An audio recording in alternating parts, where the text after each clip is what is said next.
Hello viewers, আসসালামু আলাইকুম। আমি ইউনুস আবারও আপনাদের সামনে একটি নতুন ভিডিও নিয়ে। তো ভিউয়ার্স, আজকে একটি নতুন সফটওয়্যারের সঙ্গে আপনাদের পরিচয় করাবো। মূলত এই সফটওয়্যারটা যে কোনো হার্ড ড্রাইভের পার্টিশন যদি কখনো ডাইনামিক হয়ে থাকে সেটাকে খুব ইজিলিভাবেই বেসিক করে ফেলবে।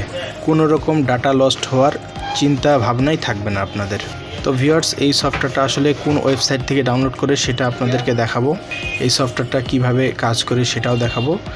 শুধু আপনারা সম্পূর্ণ ভিডিওটি ভালোভাবে দেখবেন, আর ভিডিওটা যদি ভালো লাগে চ্যানেলটি অবশ্যই সাবস্ক্রাইব করবেন।